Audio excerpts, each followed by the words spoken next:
So I am starting my day off with some juice because I am still a juice lover, but I just wanted to let you guys know I did receive your requests and will be sharing some of the lunch meals my daughter had this week for camp. Some of the meals she wanted to make herself, so I let her do her thing. Okay, so the first meal is rambutan, stuffed avocado, a shot of pineapple and celery juice, homemade parfait, and water. The second meal my daughter chose, which is seasoned jackfruit and corn, homemade parfait, dragon fruit, and water. The third meal is a shot of pineapple and celery juice, sunflower seeds, a salad with fruit, and water. The fourth meal is seasoned avocado and mango, strawberries, blueberries, sunflower seeds, and a shot of pineapple and celery juice and coconut water. The last meal for the week is avocado slaw, seasoned mango, pineapple stick, pineapple and celery shot, and water.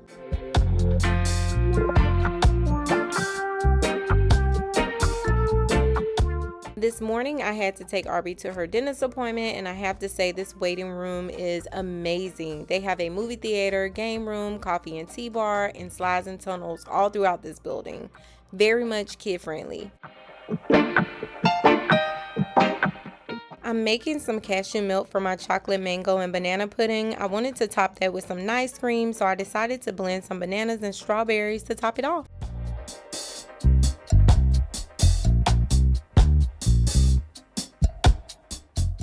Ooh, this is one of my favorite places to go now. I'm always looking for fun places to go with my daughter that's not food focused, and this is it. When I tell you the only thing they had in sight was water, that was it, and I love it. It's my mission to build new habits for fun times out that's not food focused. Everything here was so nicely put together. Whoever created these dinosaurs for show definitely put in a lot of time and effort to make this so surreal. I will say I must have missed the memo because I only see little boys in here and no little girls. But we're here and we're having fun, and that's all that matters.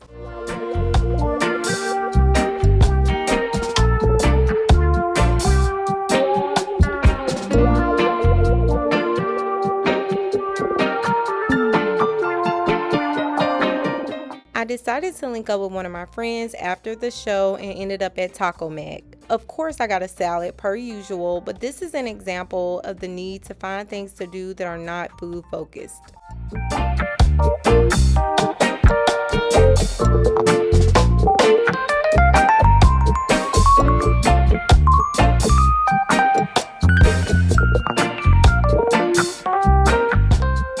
So first, I want to thank everybody for all the feedback I got in regards to me wanting to move to California. It has been extremely helpful with me making my decision. So thank you so much. It's truly appreciated.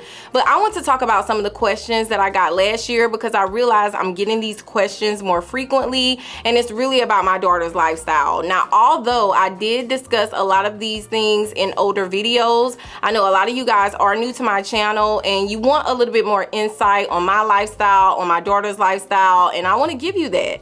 So one of the most frequently asked question is, how did I transition my daughter to a vegan diet? Well, my daughter has always been vegan because when I decided to transition to a vegan diet, she wasn't quite on table food yet, and also I breastfed her, so she wasn't really introduced to meat and dairy like that, and that journey actually started in 2016. From 2016 to mid 2022, we've been eating a lot of processed vegan food. Basically, I increased the raw foods that she liked, that she was already eating, and I slowly removed the processed vegan food. And so it took some time for me to get to that point because I actually started with her the beginning of 2022, and this was prior to me even transitioning to, you know, a raw vegan, even going on a juice cleanse. I started with her earlier that year and slowly removed, you know, the processed vegan food. Now that took about, I would say it took about 6 to 8 months, I'm not gonna lie, but now she's used to high raw foods. Like, she loves watermelon, she loves pomegranates,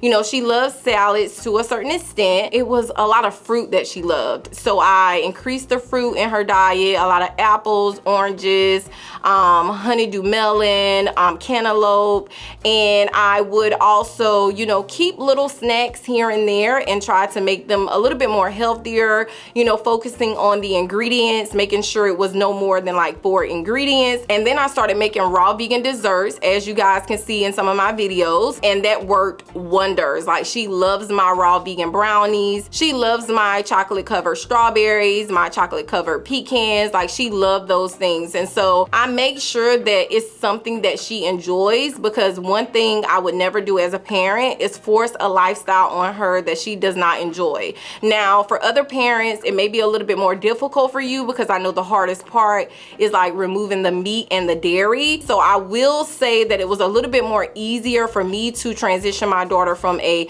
highly processed vegan diet to a high raw vegan diet. Now, that was a journey, but it wasn't as bad because we didn't have to fight with the meat and the dairy. So, you know, that part of it made it 10 times easier. Now, every now and again, she does, you know, want other little things outside of the food that I feed her, only because she see other kids with them, and I have to explain to her like, well, you know, that's unhealthy. You know what I mean? I have little talks with her, but I don't put the fear in her. I try not to put the fear in her, because I don't want her to grow up thinking that, oh, you know, I can't eat this, I can't eat that because it's so unhealthy and my mom said it's gonna, you know, harm me or kill me or anything of that nature. So I try to like have little fun talk with her and let her know, like, you know, sugar is bad and make you go to the dentist office, or, you know, little things like that, just to educate her, not necessarily put the fear in her. And I don't do it often because that's not my goal, to put that fear in her. But so far so good. Like I said, the hardest part is like when she's at school. I know a lot of raw vegan parents homeschool. My daughter is not homeschooled. I have a full schedule and I cannot afford for her to be homeschooled. So she goes to school, I pack her lunch. I always make sure I have a close relationship with her teacher so that, you know, I can provide the snack when they have activities and they want to, you know, treat the kids. I make sure that Aubrey has treats at school for the teacher to give to Aubrey. It works out well, but it is a full-time job. It is very much a full-time job, and you have to be like 100% committed to it to even sustain it. It's more to it than like just eating healthy. It's like a whole complete schedule lifestyle change. You have to get up a little bit early to make sure you prep your food, pack your food. I mean, you have to stay up a little late to make sure, you know, you juice for yourself for the following day. Maybe you have meetings all day and you can't afford to just wake up and juice, you know what I mean? So it's just like so many factors. That's all I could say. So many factors. And my daughter is patient with me. She loves to juice because she loves the Nama J2 juicer. And she loves, you know, juicing her own little combination, whatever she puts together, whatever concoction that is. And I enjoy it. One thing that helps us out a lot is not living around family. I believe that if we lived, you know, in the same city as our family, it would be tough because they would try to like feed her things that I don't give her, and it would be tough. But fortunately, I created, you know, this lifestyle that, you know, helps me to stay on track. And I love the way that I feel. I love the way that my daughter feels. And I really want to encourage a lot of you guys who are struggling. Sometimes you really have to just look at your schedule, look at your surroundings. Who do you have in your circle? Like, those things matter in regards to sticking with it. I think a lot of you guys focus on the wrong things. You try to focus on, you know, just having that willpower, building that discipline, which is great because that is something that you need to work on. But really, you need to focus on your environment. Like, how can I create an environment that's conducive to the lifestyle that I want to live? And once you do that, like, you will see a major difference. And that's why it's so easy for me, because I don't create environments that, you know, have all of these temptations when it comes to my weaknesses. Like, I don't do that. Like, I know what my weaknesses are. I avoid them at all costs until I actually build that self-discipline to where I could be around it and it not affect me in any way. It's really what you want to accomplish and how far you're willing to go to get there. And so that's really what it's you know, about. One of the hardest parts about being a raw vegan to me is grocery shopping. Now, don't get me wrong, I love to grocery shop. I'm in the grocery store every single day. but the quality of the food is horrible. Let me tell you, in America in general. So grocery shopping is like a scavenger hunt. You know, I'm going to different grocery stores trying to find the best apples or the best oranges or the best avocados, or going to find, you know, organic items because maybe Kroger doesn't have them, or maybe, you know, Publix do. It's just like a scavenger hunt. And whew, God, sometimes I'm like, listen, this is a full day of just grocery shopping. When I tell you it's an adventure, it really is, because even my daughter is like, oh, mommy, we're going grocery shopping today. Let me take my tablet. Let me take my juice. Let me, you know, she's packing up as if this is an adventure. I mean, it's like 4 different grocery stores one day. Just International Market here, Publix for this, you know, Whole Foods for that,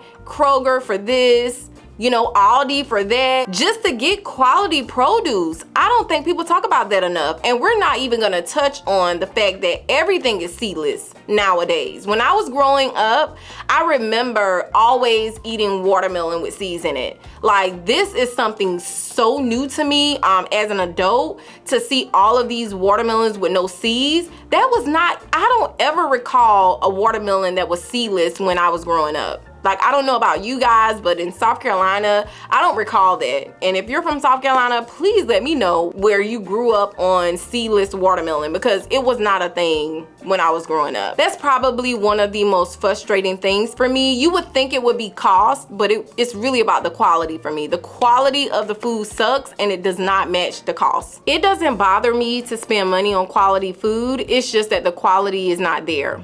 So that's all I wanted to talk about. So I guess I'll see you guys in my next video. Bye.